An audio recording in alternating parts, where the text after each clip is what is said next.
What is up, CineNerds? I am JP. And I'm Ryan. What is up? It's been a minute since we've been together.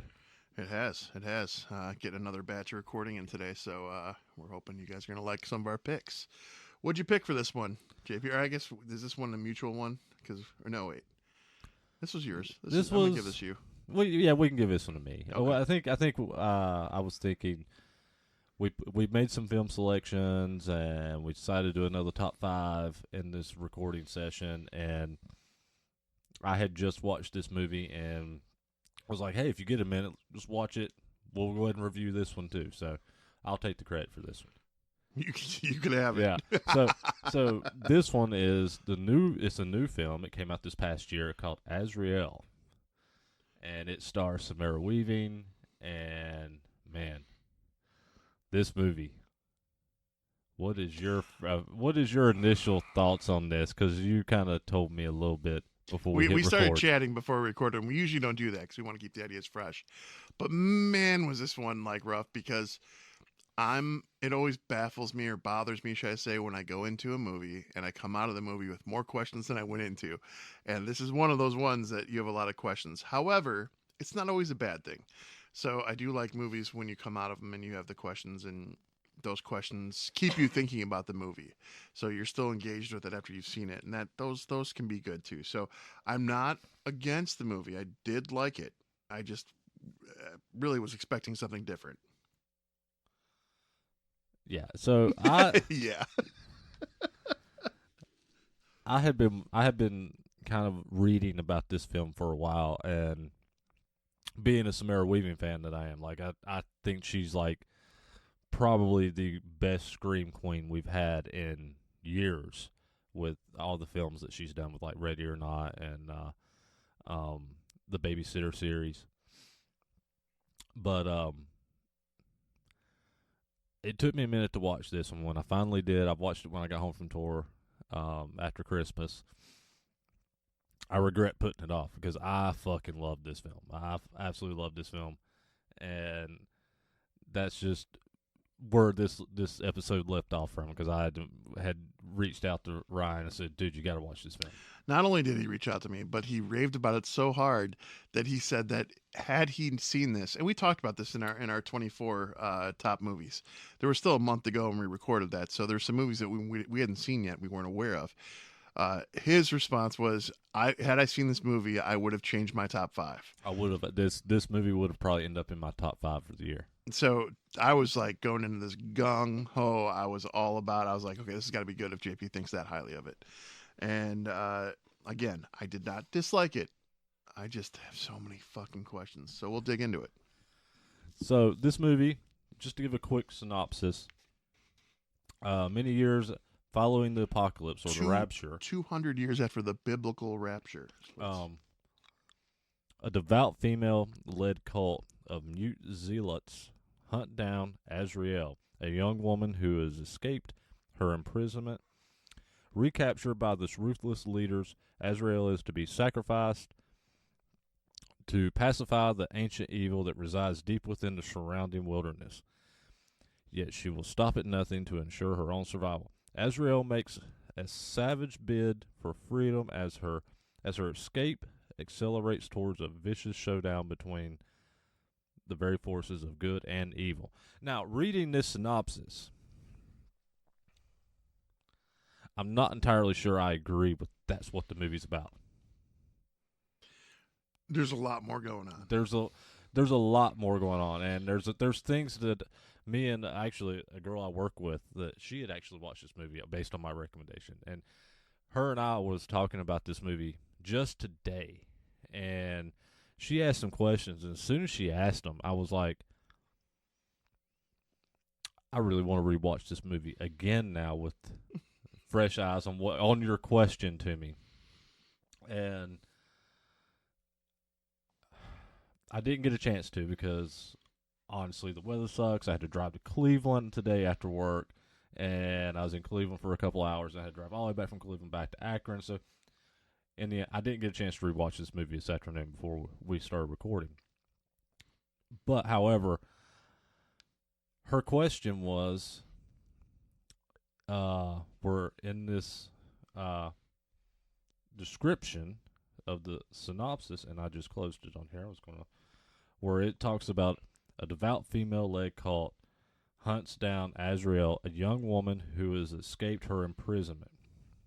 Now, that may be that she's escaped her imprisonment, but it never really showed that her and her boyfriend or partner or whoever it is had escaped imprisonment.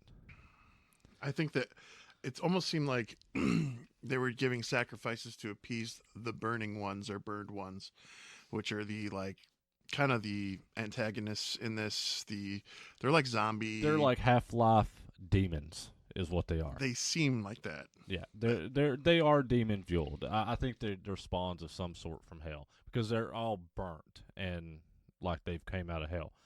So this was the question that was presented to me, and this may paint a different picture for you with this. So the girl I work with, she asked, she goes, "Is the main girl? Is she the daughter of the lead woman that's hunting her?" And when she said this, it made a lot of sense to me. Oh, I caught her right before she cut her. Yeah, it's in that whole scene. There's the what now I'm perceiving as a mother, father, and probably a brother, because the father figure there is crying with his back turned when she's strapped to the chair at the beginning. Did you catch this? Which one is supposed to be the father? The ugly one with the long hair? Yeah. I don't think he's the father. He's too much of a dick. I don't know, man. If you go back to that scene, he is crying. Yeah, but I also think there's an emotional element because they're all doing the breathing, chanting. So just to let's give a little more, let's paint a little picture here for you. So this cult, one of the things, because again, this has to do with biblical elements and these demons, right? So this cult, they have crosses right here on their throat where their vocal cords would be. It's a vow of silence. They've literally cut into their vocal cords so they can't speak. They believe speech is sin. And what we gather when you start off the movie, it's this girl, Samara Weaving. She is getting her character, Azrael, is getting ready to be sacrificed essentially to these burning ones. And there's a lot going on because when they have no speech, you're reading off of raw emotion. You're guessing a lot of it. So that's where that's where these questions are kind of coming from.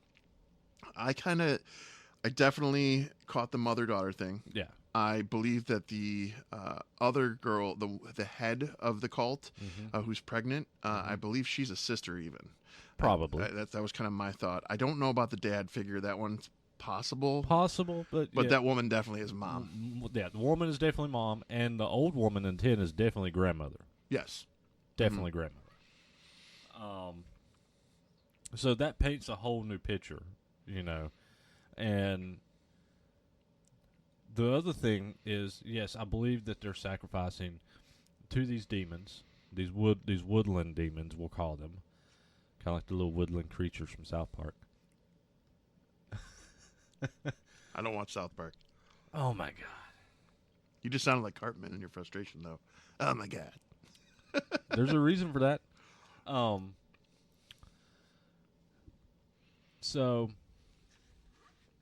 just going to go ahead and kind of spoil the ending because this is going to tie into what I'm talking about, the question that I'm presenting. Do you believe that this? Because I don't believe they do. Do you believe that this religious cult know that the pregnant girl in the church is actually carrying? No, I don't think they know that. I don't think they do either. I think what they're doing, they believe is good and godly. They think so. The hole in the wall that the lead pregnant woman is listening to, which gives the wind is kind of what they use as their religious predictions or religious feelings, if you will. And this woman sits inside of what's their church, and there's a hole in the wall, and she hears this wind coming through the hole in the wall, but it's the burned ones. They're whispering, chanting, whatever, saying things to her, and she's following the direction without questioning it. She just thinks it's God. And to spoil the ending, to your point, when she sees what she's birthed, she unalives herself, very brutally. So I don't think that they knew that. But now I'm going to get a little deeper here. I have another theory too. I think this is such a cult that the whole premise of the storyline is for the cult only. It's only in their heads. Oh yeah, because the guy that picks the girl up in the pickup truck, he's his vocal cords aren't cut. He's The talking. He's literally like, "What's going the on?" You burning know? one or the burned one that was chasing her all of a sudden has disappeared when this normal dude comes out of nowhere with a normal car, beautiful car, lights, and if it's after the rapture, if it really happened, then the outside world would not be in a great state. And the dude looked like he's totally fine. He just wanted to help her. Picks her up, puts her in the car, and she can't talk, so she's just banging on the dash, saying, "Come on, we gotta go, we gotta go." And they're driving, and it's not a demon that kills them; it's a bullet that comes through the car from one of the people chasing her. So I really think that we're getting deeper into the cult aspect and how far that rabbit hole goes, the cult. So I don't know the extent of what they have or have not seen. I don't know if this is in her head. I don't know what's going on with this. That's why there's so many questions. It's kind of insane. So I think in this film, the rapture has happened. I believe that the burned ones, the woodland demons, are there. They're real. The guy that picks her up, I think that this is an isolated cult into this region of forest, and I think that there are normal people out there in the world living, but they're not living like of people trying to redeem themselves. They're living just like they were before, which is. But this guy also had lights all around his truck, so I feel like he knew there are demons out there that he has to watch out for. Debatable. I think he did. He wasn't such a. He wasn't the kind of I don't know. The way the lights were on that truck, he knew. He just yeah, but that also could be. I mean, have you ever seen the people in the countryside driving in trucks? Like the big trucks are usually pretty well fitted with lights. Ryan, I am from the mountains of North Carolina. I'm very then you well. know. Then you know that's a normal thing. So, now I do have another take on the movie as well. That the biblical rapture did happen, but the people didn't leave. They are the burned ones. That was my other thought. So I had different takes on this from multiple fronts, different envisioning or imaginations, if you will, with how the story could have played out for real. But that was the frustrating part, was without having speech, there's no way to deliver that context. But at the same time, it's not a bad thing because imagination helps movies move along sometimes. It's how you interpret it. I mean, and I watched it. I believe that the burned ones are demons. I think they are low level demons that are just, you know, trying to feed on humans. They can't see and do things like a normal person would. That they smell blood. They come at you whenever they smell what they're looking for. So I think that they're demons, and the main girl, Samara Weaving, and her character name, even in IMDb, is Azrael. But obviously, we don't know her name. Again, we don't know her name. We just know the movie's called Azrael. So we assume that her name is Azrael. But I'm also interpreting that as Archangel Azrael. And Samara Weaving's character kind of takes up that mantle towards the turning point in this film when she becomes, the angel of death, which is what Azrael is. And she goes around, she kills everybody in this fucking village. And she basically John Wicks this entire fucking village. Not as good. Not as good, but this girl, like, I mean, to me, the fight scenes were pretty cool just because they did drag out. She just would not die no matter what they tried. And every time they tried to sacrifice her to these burning people, it wasn't just kill her and be done. She's already caused enough problems. It was let's do this. Let's do this.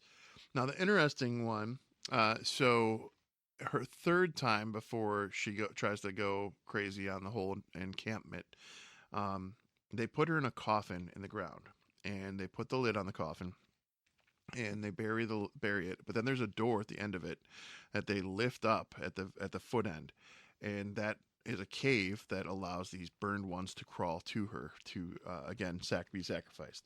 Now, what happened before that? She had made it as far into the encampment. I think that was the third time at this juncture. She had made her way into this thing though and got all the way to the leader and started to attack It her. was definitely the least. I think it was the second time for Second sure. time. Yeah.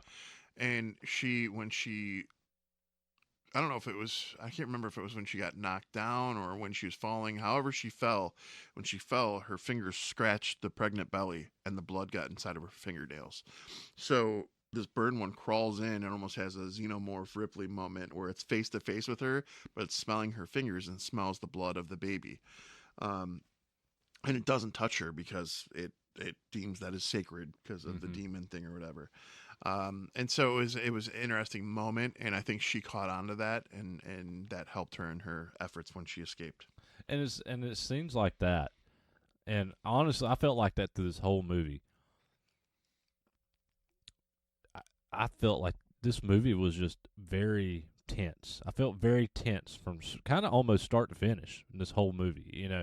And not like tense like I was so tense, I was scared tense. It was just like, I don't know, it was just kind of like you said, that whole Ripley scene, you know, with, you know, Xenomorph and her face to face, just like they shot with the burn one and her in that hole. I felt just really tense and uneasy throughout this whole film, start to finish. Well, you like demonic things, and you like the TV series The 100. So that's kind of this in a nutshell. I mean, the 100 minus is great. Minus space. The 100 is great. Yeah. So yeah, I thought this whole movie was like I said, I was tense from the start to finish. And man, the practical effects in this film. Come on, the practical effects in this film are so fucking good. The gore in this film is top notch. Yeah, for sure. I definitely I'm not in any way put off by that. I'm not in any way put off by the film as a whole. I mean, it was good. I just so many questions, and I wish to God I get answers. What's some more questions? Let's try to work them out. Most of them have already been said. Like, I want to know which path, which guess of mine may or may not be correct. Where these things came from. What they came from hell. Well, they're on Earth though. Hell on Earth. Rapture happened. Apocalypse is here. It did. So in the reading that I read, it did say the biblical rapture. Mm-hmm. So if we're going by that context, and there is a biblical rapture that happened, then you have to assume there is heaven, there is hell, and that it is possible it came from hell. However, where did they come from hell? Did they come from a hole in the ground? Did they come up through church? Like, what are they the ones that were deemed so horrible that God just burned them right there when the rapture happened? I don't know. Like, you know what I mean? Like, there's so much I can go down this.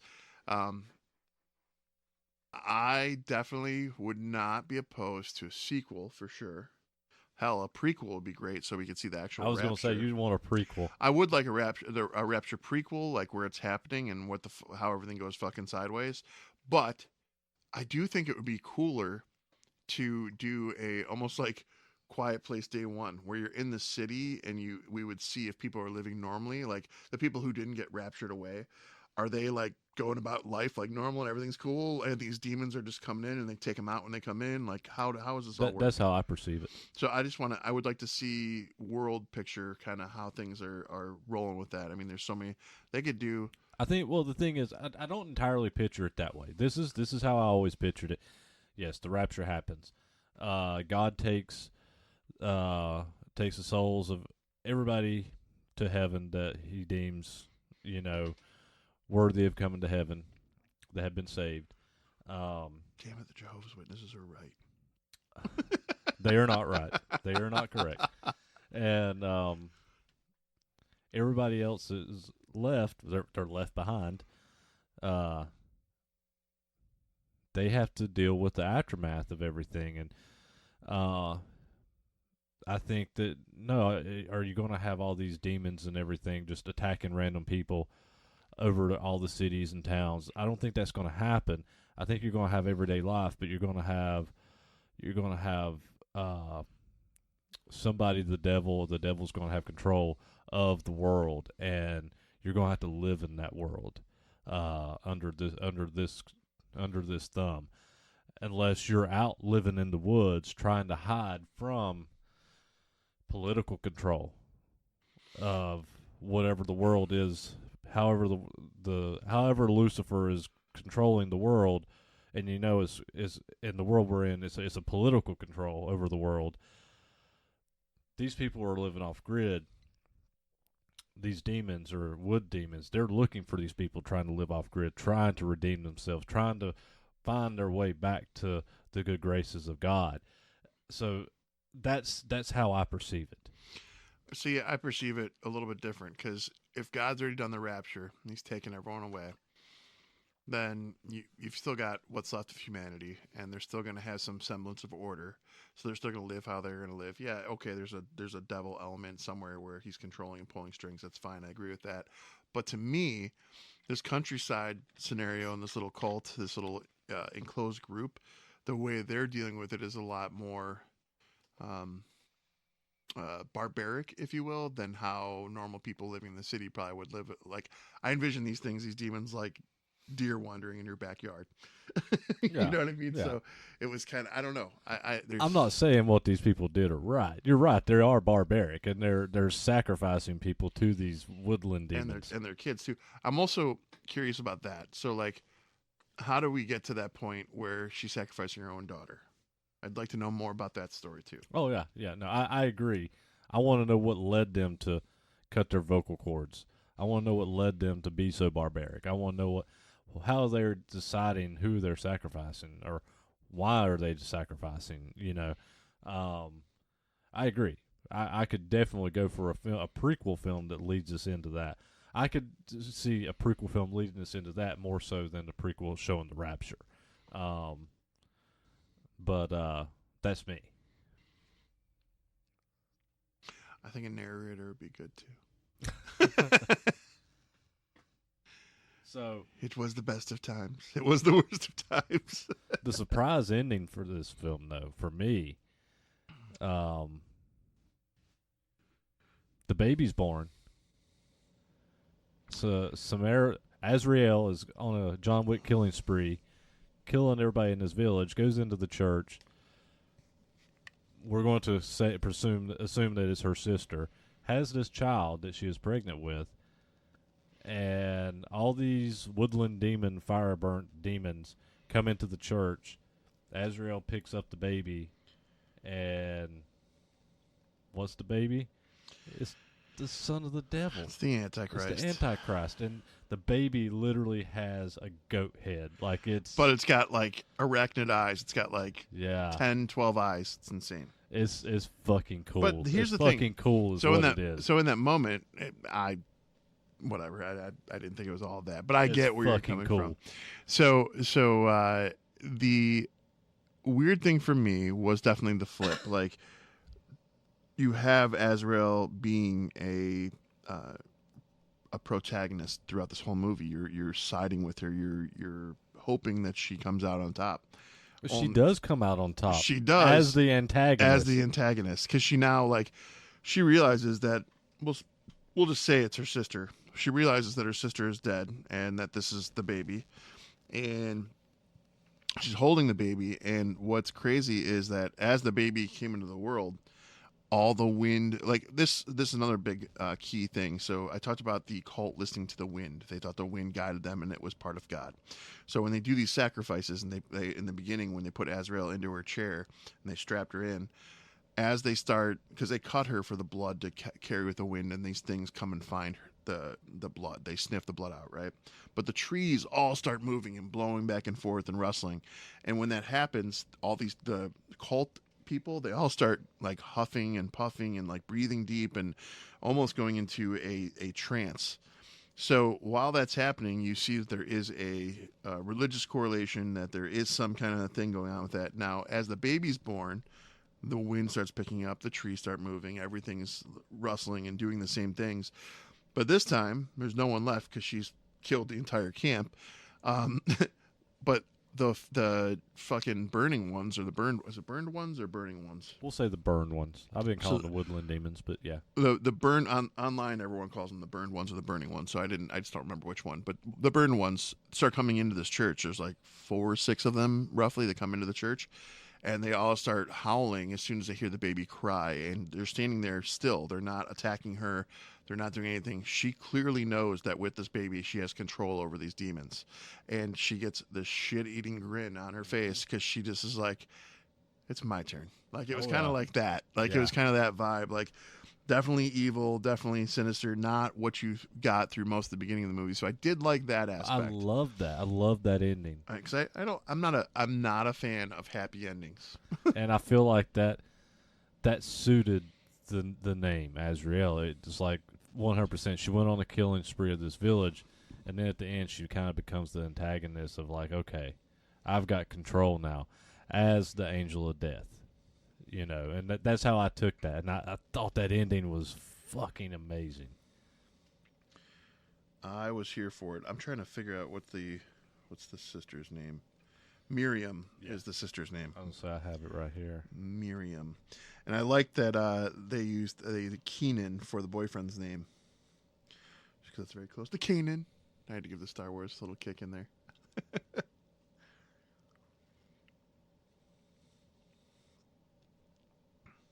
Yeah, so you thought Luther was the dad. Yeah, I was looking. Yeah, Luther was the one that I thought could have been the dad.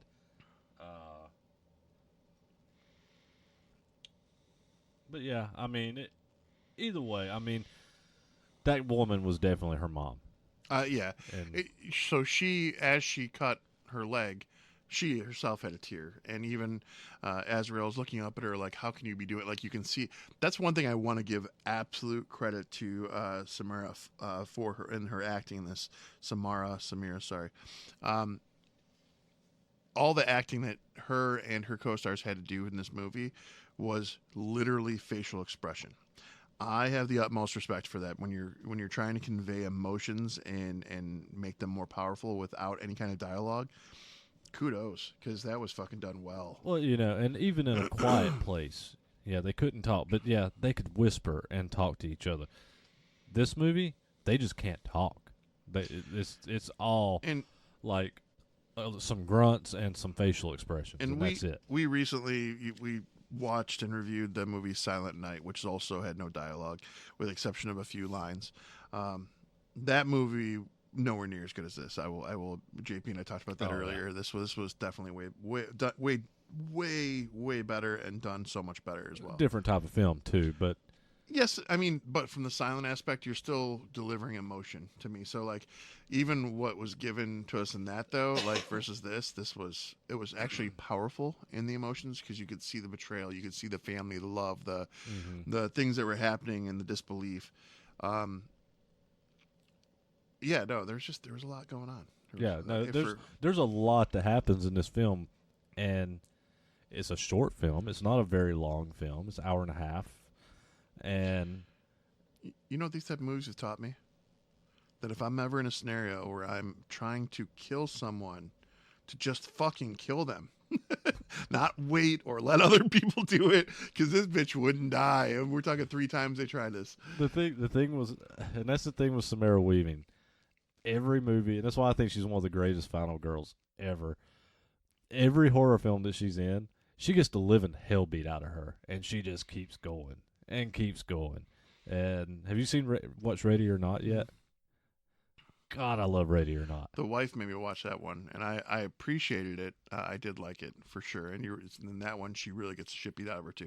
Yeah, she gets the hell beat out of her, and that's the one that was done by the same director that did Abigail. Right. You know, and even the babysitter. I mean, she gets the shit beat out of her in the babysitter movie. Well, there's 2 of those, right? Yeah. So that was one of those things that Netflix actually did well. Those movies were great. Yeah, no, those movies were great. They were cheesy, funny, and gory, and they worked. Everything I love in a horror film.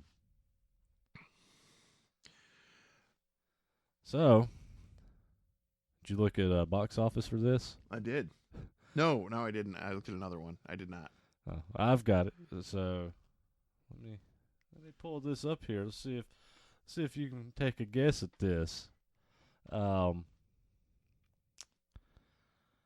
you know what the budget for this might have been?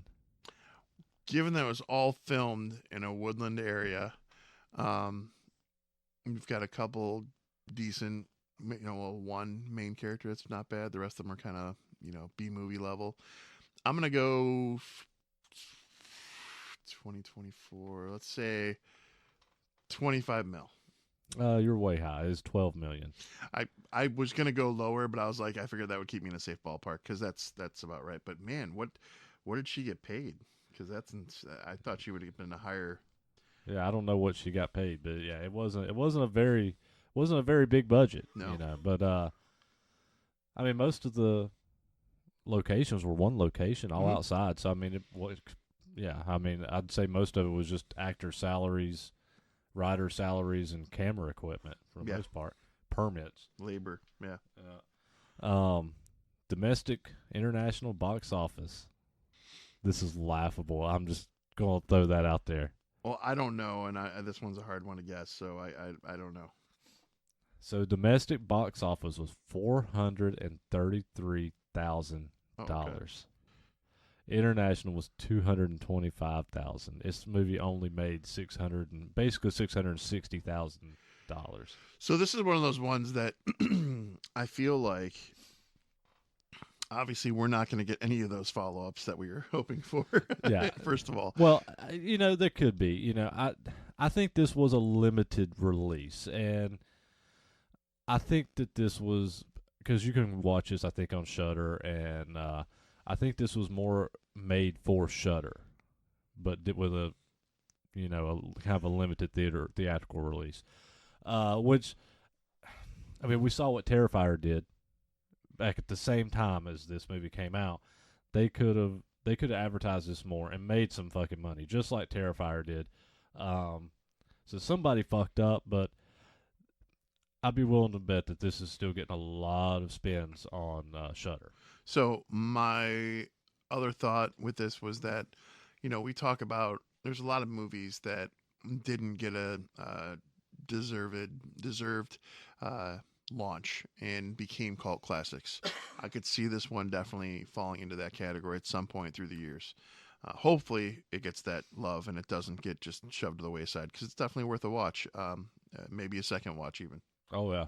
JP will say yeah. I'll say 100%. This is definitely one of my favorite horror films I've watched all of 2024, and I regret not watching this before we did our top 5. And I know once I watch it, The Substance, I'm going to feel the same way about it. As I haven't watched it yet either. And I haven't watched that one yet either. So for the regretfully not seen ones for me yet, and I think JP and I talked about this. The Substance, Azrael is on the list. Heretic, which was with Hugh Grant. What was the other? I had another one I talked to you about. I can't remember. Yeah, I can't remember right now. The two. Oh, it was Speak No Evil, and I saw that. Yeah, the two that I've been regretting not getting to watch before the end of the year was, The Substance and Azrael, and for some part, but it came out at the very, very, very tail end was Nosferatu. You know what else? I'm gonna give this suggestion to everyone to watch. If you enjoyed Smile, watch the sequel Smile 2. Well, if you didn't enjoy the first Smile. If you didn't enjoy the first Smile, I would still say give the second one a go. Because the second one, there's so many anxiety. Like you're literally seeing in this instance, it's a public figure who's losing their mind in front of everyone, and people think that they're addicted to drugs and that they're spiraling, and there's so many other factors that are involved that you're just like, what the fuck? And the way that this smile demon comes forth at the end, that I appreciated huge. So it was one of those movies I'll put like next to Babadook, where the first 45 minutes dragged ass. It was so hard to get through, not gonna lie. But after that 45 minutes, I was like, okay, now we're picking up. Now we're moving along.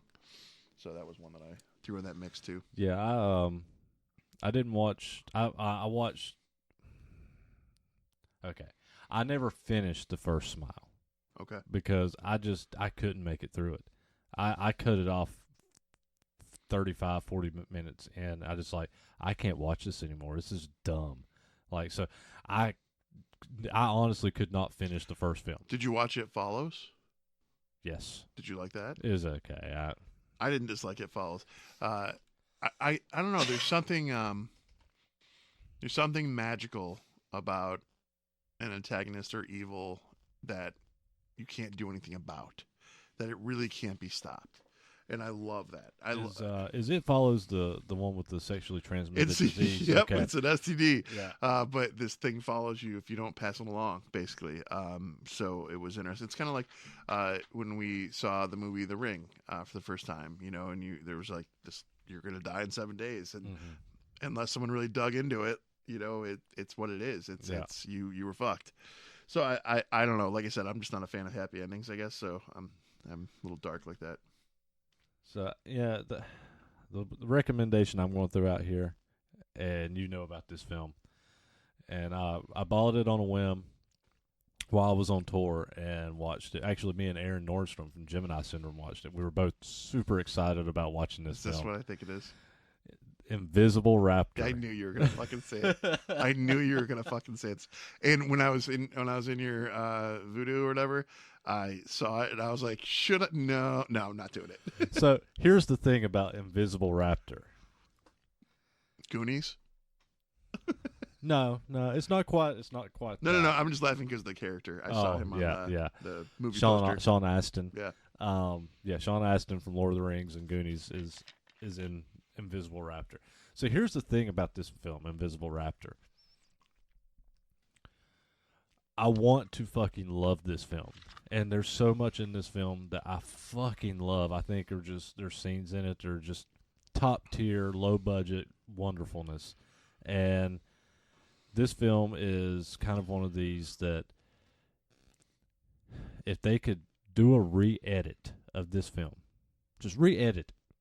And when I say re-edit it, cut 30 minutes out of this film.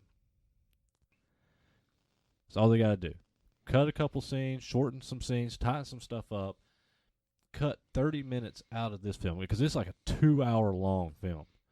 Cut it down to an hour and a half. And this will be one of the best low-budget films of the past decade if they would do this. Now, how this movie stands has a lot of pacing issues, and it becomes kind of a bore fest through a lot of the film. But then you get to these fantastic scenes with the Invisible Raptor, and it is so the fact that we're sitting amazing. Here, the fact that we're sitting here and you're justifying a movie called Invisible Raptor. There is a scene. There is a scene. They reenact. I just had to paint this picture. So, everybody who has seen the film E.T., classic film, the kid's taking Reese's Pieces and putting them up the steps all the way to his bedroom, trying to lure E.T. to his bedroom. They reenact this scene with a kid putting pieces of candy down, luring the Invisible Raptor to his room. And then Invisible Raptor doesn't befriend kid, he eats kid. And so were you okay with this scene but not in Terrifier 3? Didn't show it. Did they show afterwards? To an extent, but that's where I'm getting at. So, the next day the mom comes home, and there's a giant, kind of like, you ever see Jurassic Park? Mm-hmm. Remember the giant pile of shit in Jurassic? Well, there's a big giant pile of shit in this kid's bedroom. And then the mom is being interviewed by the news, and she said, my kid was always a piece of shit, but now he really is a piece of shit. That's all you need to know about this film. Watch it. It's fucking insane. On that note, I won't watch it. But oh, boy. And that's... See, when you say things like this is why it makes it hard probably for James to take your movie selection serious. I'm just saying. Now, since James isn't here, I'm going to just give a little bit for him. No, but all right, back to... But you have to appreciate dumb fucking film like I do. Aaron Nordstrom appreciates dumb fucking film the same way that I do. And we loved this film. We sat down and laughed our asses off. I appreciate it and I like it, but I also know when to say it's not good and not recommend it to other people. If you want to have a good laugh, Invisible Raptor. All right, Invisible Raptor. But we got more pressing things to talk about. So, I guess I should go first. Yeah, we didn't do our ratings Well, yet. I was getting to that. Oh, yeah, there we That's go. where I was going to. We're going to get us back to Azrael and get us back on track because you can only give so much time to Invisible Raptor. I know at some point he's going to make me watch this fucking piece of shit. Anyways, Azrael. We'll do a 2-part episode, Carnosaur and Invisible Raptor. All right. Anyway, sorry, I was digesting that one. Azrael for me. All right. So I'm not a fan of cults. They freak me the fuck out. I do like Samara Weaving. I do think this film had its moments, and I do think there's a lot of good stuff that happened in it. I do think that it was done well for what they had to work with. I'm not completely put off by it. The things that I disliked are so minor that that I'm still a fan of it. So, will I give it a second watch? Maybe, but it would just be that. I wouldn't watch it a third and fourth time by any means. A first time watch is definitely worth its time with this movie. So that said, I'm gonna go 3 CineNerds flat. Yeah, we're off on this one. That's fair. That's fair. So, for me, just like you, I love horror films. I love religious films. And a lot of people, I'm sure, don't really get that vibe from me, but I am really religious when it comes down to it. And I grew up very religious. But I also grew up with a mother that took me from different, almost cult-like,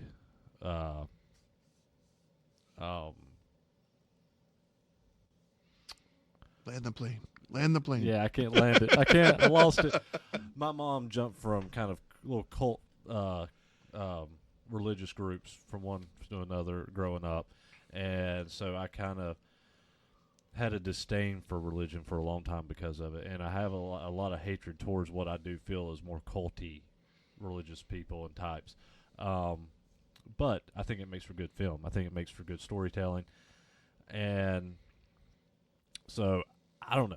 I love Samara Weaving. I love the religious aspect. I love diving into anything biblical, and especially anything that has to do with that you can even tie into archangels. Ooh, we should do a top 5 religious horror. I'm all for that. So, That'd be great. I love anything to do with archangels. I named my son after the Archangel Gabriel. So, I mean, I love anything to do with archangels, which is another reason why I love this film. So yeah, I think this movie is fantastic. It's one of the best horror films I've watched all year. It would have definitely made my top 5. I'm not sure where I would have landed it in my top 5, but it would have been in my top 5. This movie I'm going to throw in at a solid 4.3.